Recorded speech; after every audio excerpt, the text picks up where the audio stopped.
India England జట్ల మధ్య జరుగుతున్నటువంటి తొలి టెస్టును తొలి రోజు ఘనంగా ఆరంభించినటువంటి టీమిండియా రెండో రోజు పట్టు విడిచింది. తొలి ఇన్నింగ్స్లో 550 నుంచి 600 వరకు స్కోరు చేసేలా కనిపించినటువంటి ఇండియా 471 పరుగులకే ఆలౌట్ అయింది. శనివారం నాడు అంటే నిన్న రిషబ్ పంత్ సెంచరీ చేయడంతో భారీ స్కోర్కు బాటలు పరిచినప్పటికీ మిగతా బ్యాటర్ల వైఫల్యంతో భారత్ అనుకున్న దానికంటే తక్కువ స్కోర్కే చేసింది. సో శనివారం హైలైట్ ఏంటంటే రిషబ్ పంత్ సెంచరీ చేయటము. 178 బంతుల్లో 12 ఫోర్లు 6 సిక్స్లతోటి 134 పరుగులు చేసి బ్రహ్మాండంగా ఆడాడు రిషబ్ పంత్. అయితే ఆలస్యంగా అయినప్పటికీ ఆ తర్వాత ఇంగ్లాండ్ బౌలర్లు పుంజుకొని ఇండియాను ఆల్అవుట్ చేశారు. జోష్ టంగ్ 4 వికెట్లు, ఆ తర్వాత బెన్ స్టోక్స్ 4 వికెట్లు, వీరిద్దరూ చెరో 4 వికెట్లతోటి రెండో రోజు మరి ఇండియాని ఆల్అవుట్ చేశారు. తొలి రోజు సెంచరీ చేసినటువంటి శుభ్మన్ గిల్ 147 పరుగుల వద్ద వెనుదిరిగాడు. అనంతరం రెండో ఇన్నింగ్స్ను ఆరంభించినటువంటి ఇంగ్లీష్ జట్టు ఆట చివరికి అంటే రెండవ రోజు ఆట ముగిసే సమయానికి 3 వికెట్ల నష్టానికి 209 పరుగులు చేసింది.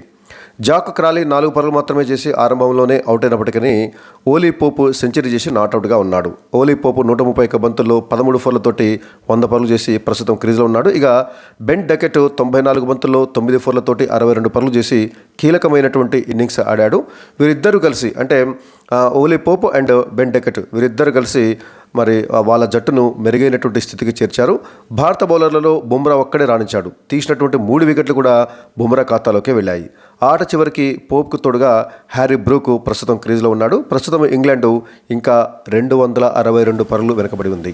బ్యాటింగ్లో గొప్ప స్థితి నుంచి అనూహ్యంగా కుప్పకూలేటువంటి భారత్కు బౌలింగ్లో శుభారంభమే దక్కింది. ఓపెనర్ జాక్ క్రాలీని తొలి ఓవర్లోనే స్లిప్ క్యాచ్ తోటి అవుట్ చేసినటువంటి బుమ్రా జట్టులో ఉత్సాహాన్ని నింపాడు. బుమ్రా బుల్లెట్ బంతుల్ని వాటిని ఆడలేక డకెట్ పోపులు తంటాలు పడ్డారు. సో వాళ్ళు పడుతున్నటువంటి తంటాలు చూస్తే తర్వాత కూడా వికెట్లు టపటపా రాలుతాయి అని అనిపించింది. అందుకు తగ్గట్టే అతను అవకాశాలను కూడా సృష్టించాడు. కానీ 15 పరుగుల వద్ద డకెట్ ఇచ్చినటువంటి క్యాచ్ను జడేజా వదిలేయటం అనేది ఇంగ్లాండ్కు బాగా కలిసి వచ్చింది. ఆ తర్వాత డకెట్ చెలరేగి ఆడాడు. పోపు తడబడుతూనే స్కోరు పెంచుకుంటూ పోయాడు. క్రమంగా ఇద్దరిపై ఒత్తిడి ఎగిరిపోయింది. బుమ్రా మినహా బౌలర్లు మిగతా బౌలర్లంతా ప్రభావంగా కనిపించలేదు.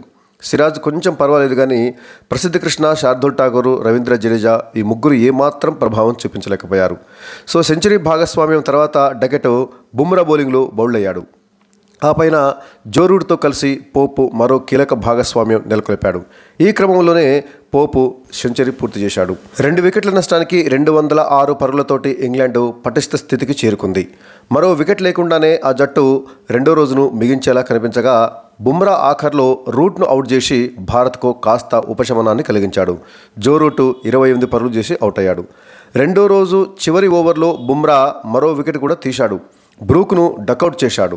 కానీ అది నోబాల్ కావడంతో ఇంగ్లాండ్ ఊపిరి పీల్చుకుంది. ఇక అంతకుముందు తొలి రోజు 3 వికెట్ల నష్టానికి 359 పరుగులతోటి మరి రెండవ రోజును కొనసాగించినటువంటి ఇండియా రెండో రోజు కూడా ఉదయం ఆధిపత్యం చెలాయించింది. అయితే అనూహ్యంగా 471 పరుగులకే ఇన్నింగ్స్ను ముగించింది. 127 పరుగులతోటి బ్యాటింగ్ కొనసాగించినటువంటి శుభ్మన్ గిల్ ఓవైపు ఆచితూచి ఆడుతుంటే మరో ఎండ్లో రిషబ్ పంత్ చెలరేగి ఆడాడు. ఓవర్ నైట్ స్కోరు 65 పరుగులతోటి మరి తన ఇన్నింగ్స్ను కొనసాగించినటువంటి రిషబ్ పంత్ అద్భుతంగా ఆడాడు. దీంతో స్కోర్ బోర్డు పరుగులు పెట్టింది. రిషబ్ పంత్ తనదైనటువంటి శైలిలో కింద మీద పడుతూ ప్యాడ్ స్వీప్ తోటి అలవోకగా బౌండరీలు రాబట్టాడు. క్రీజ్ వదిలి భారీ సిక్స్లు బాదాడు. చూస్తుండగానే అతడి సెంచరీ పూర్తయింది. కేవలం 146 బంతుల్లోనే రిషబ్ పంత్ సెంచరీ చేశాడు. దీంతో పాటే 4వ వికెట్ భాగస్వామ్యము 200 పరుగులు కూడా దాటింది. శుభ్మన్ గిల్ 150 పరుగుల మైలురాయికి చేరువ కాగా ఇండియా 3 వికెట్ల నష్టానికి 430 పరుగులతోటి తిరుగులేని స్థితిలో నిలిచింది. కానీ ఈ దశలో శుభ్మన్ గిల్ను బషీర్ అవుట్ చేయడంతో ఇంగ్లాండ్ పోటీలోకి వచ్చింది. 8 ఏళ్ల తర్వాత టెస్టు జట్టులోకి వచ్చినటువంటి కరుణ్ నాయర్ 4వ బంతికే స్టోక్స్ బౌలింగ్లో వెనుదిరిగాడు. ఈ దశలో పంత్ దూకుడుగా ఆడుతూ స్కోర్ పెంచే ప్రయత్నం చేశాడు. కానీ 17 ఓవర్లు వేసినప్పటికీ వికెట్ తీయలేకపోయినటువంటి పేసర్ జోష్ టంగ్ పంత్ను వికెట్ల ముందు దొరకపుచ్చుకొని ఆటను మలుపు తిప్పాడు. ఇంకో 5 ఓవర్లకే భారత్ ఇన్నింగ్స్ ముగిసిపోయింది. శార్దుల్ ఠాకూర్ 1 పరుగుకి బుమ్రా డకౌట్ కాగా జడేజా 11 పరుగులు చేశాడు. ఇక ప్రసిద్ధ కృష్ణ 1 పరుగు మాత్రమే చేసి అవుట్ కావడంతో సో చివర్లో ఇండియా టపటపా వికెట్లను కోల్పోయి కేవలం 471 పరుగులకే పరిమితమైపోయింది. ఈ టెస్ట్ మ్యాచ్లో నిన్న సెంచరీ సాధించినటువంటి రిషబ్ పంత్ ఒక రికార్డును నెలకొల్పాడు. టెస్టుల్లో అత్యధిక సెంచరీలు సాధించినటువంటి భారత వికెట్ కీపర్గా రిషబ్ పంత్ రికార్డుకెక్కాడు. ఇంగ్లాండ్ పైన నిన్న సాధించింది టెస్టులో అతడికి 7వ సెంచరీ. దీంతో 6 సెంచరీలతోటి ధోని నెలకొల్పినటువంటి రికార్డు బద్దలైంది. పంత్ 99 మీద ఉన్నప్పుడు స్పిన్నర్ బషీర్ బౌలింగ్లో సిక్సర్ కొట్టి మరీ సెంచరీ పూర్తి చేయటము విశేషము. ఇక లీడ్స్ టెస్టులో మొదటి ఇన్నింగ్స్లో భారత్ 471 పరుగులు చేసింది కదా. 3 బ్యాటర్లు సెంచరీలు సాధించినటువంటి ఇన్నింగ్స్లో ఓ జట్టు చేసినటువంటి అత్యల్ప స్కోరు ఇదే 471. అంటే 3 సెంచరీ చేసినా కూడా 471 పరుగులకే ఆల్అవుట్ కావటం అనేది మరి ఇదే మొదటిసారి లీడ్స్ మైదానంలో. మొత్తంగా చూసినట్లయితే ఇంగ్లాండ్లో టెస్టులలో రిషబ్ పంత్కి ఇది 3వ సెంచరీ. ఏ ఇతర పర్యాటక వికెట్ కీపర్ కూడా ఆ దేశంలో 1 కంటే ఎక్కువ సెంచరీలు చేయలేదు. కానీ రిషబ్ పంత్ ఏకంగా 3 సెంచరీలు సాధించాడు. సో మొత్తంగా రెండవ రోజు ఆటను ఒకసారి పరిశీలించినట్లయితే శుభ్మన్ గిల్, తర్వాత యశస్వి జైస్వాల్, రిషబ్ పంత్ వీళ్ళు అంత గొప్పగా బ్యాటింగ్ చేసి 3 సెంచరీలు చేసి మరి భారీ స్కోరు చేసేటటువంటి అవకాశం కల్పించినప్పటికీ మిగతా బ్యాటర్లు ఘోరంగా విఫలం కావడంతో భారత్ ఓ మోస్తారు స్కోరుకు పరిమితమైంది. కనీసం 500 పరుగులైనా చేయాల్సింది, కానీ 471 పరుగులకే పరిమితమైంది. ఆ తర్వాత భారత ఫీల్డర్లు తమ ఫీల్డింగ్ వైఫల్యంతో ఇంగ్లాండ్కు మంచి ఛాన్స్లే ఇచ్చారు. జట్టులో ఉత్తమ ఫీల్డర్గా పేరు పొందినటువంటి రవీంద్ర జడేజా డకెట్ 15 పరుగులపై ఉండగా ఇచ్చినటువంటి తేలికైనటువంటి క్యాచ్ను బ్యాక్వర్డ్ పాయింట్లో జారవిడిచాడు. క్యాచ్ వదిలేసిన అసహనంతో అతను బంతిని నేలకేసి కొట్టాడు కూడా. ఇక ఓలీ పోపు 60 పరుగులపై ఉండగా స్లిప్లో క్యాచ్ ఇవ్వగా జైస్వాల్ నేలపాలు చేశాడు. ఈ 2 కూడా బుమ్రా బౌలింగ్లోనే జరిగాయి. డకెట్ క్యాచ్ ఇంకోటి కూడా చేజారింది. పోపు 34 పరుగులపై ఉండగా సిరాజ్ బౌలింగ్లో వికెట్ల ముందు దొరికాడు, కానీ అంపైర్ నాట్అవుట్గా ప్రకటించాడు. సమీక్ష కోరినప్పటికీ అది అంపైర్ కాల్ కావడంతో అతడు బతికిపోయాడు. ఇక మొత్తంగా స్కోర్ బోర్డుని ఒకసారి పరిశీలించినట్లయితే టాస్ ఓడి మొదట బ్యాటింగ్ చేసినటువంటి టీమిండియా తన తొలి ఇన్నింగ్స్లో 113 ఓవర్లలో 471 పరుగులకు ఆల్అవుట్ అయింది. సో కెప్టెన్ శుభ్మన్ గిల్ 147 పరుగులతోటి టాప్ స్కోరర్గా ఉంటే రిషబ్ పంత్ 134 పరుగులు, యశస్వి జైస్వాల్ 101 పరుగులు చేశారు. ఈ 3 శుభ్మన్ గిల్, యశస్వి జైస్వాల్ అండ్ రిషబ్ పంత్ 3 సెంచరీలతోటి చెలరేగారు. ఇక కేఎల్ రాహుల్ 42 పరుగులు చేశారు. ఇక వీరు తప్ప మిగతా వాళ్ళు ఎవ్వరు కూడా రాణించలేదు. సాయి సుదర్శన్ డక్అవుట్ అయితే కరుణ్ నాయర్ కూడా డక్అవుట్ అయ్యాడు. సో సాయి సుదర్శన్కి ఇది అరంగేట్రం టెస్టు.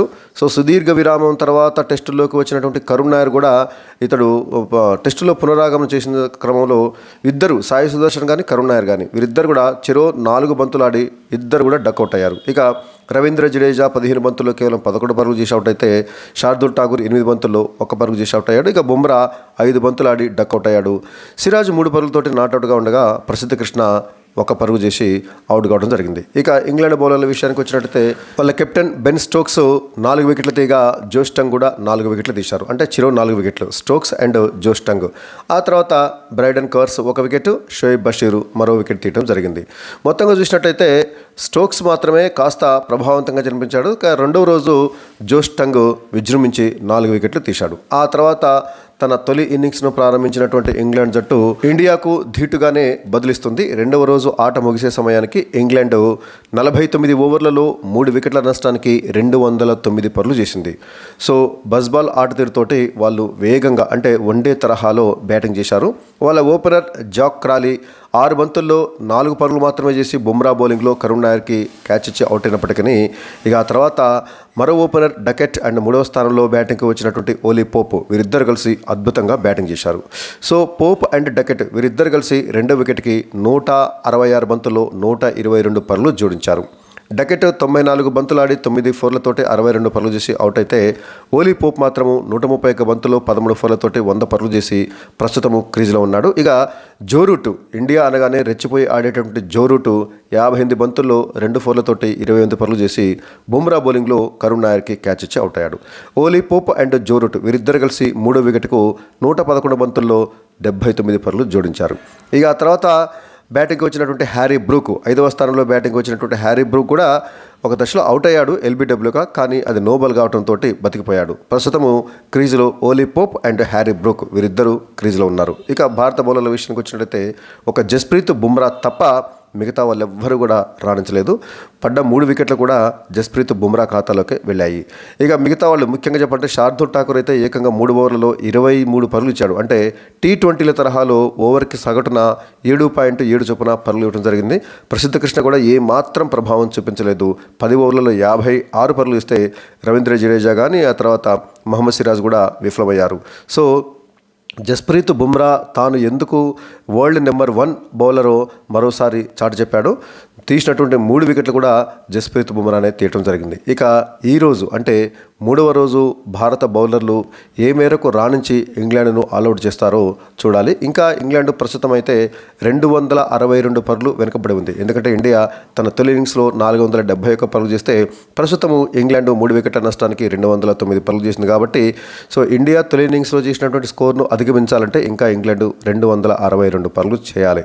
మరి భారత బౌలర్లు పుంజుకొని మరి కనీసం 350 లోపైన ఇంగ్లాండ్ను ఆల్అవుట్ చేస్తారేమో చూడాలి. ఎందుకంటే నిన్న మరి ఇదే 3 వికెట్ల నష్టానికి దాదాపు 359 పరుగులు చేసినటువంటి ఇండియా ఆ తర్వాత త్వరగా ఆల్అవుట్ అయింది. కాబట్టి అదే రీతిలో మరి భారత బౌలర్లు పుంజుకొని ఇంగ్లాండ్ను ఒకవేళ 350 లోపు ఆల్అవుట్ చేస్తే మరి తొలి ఇన్నింగ్స్లో భారత్కు కీలకమైనటువంటి ఆధిక్యం లభించే అవకాశం ఉంది. ఇక భారత బౌలర్లపైనే మరి ఇదంతా ఆధారపడి ఉంది.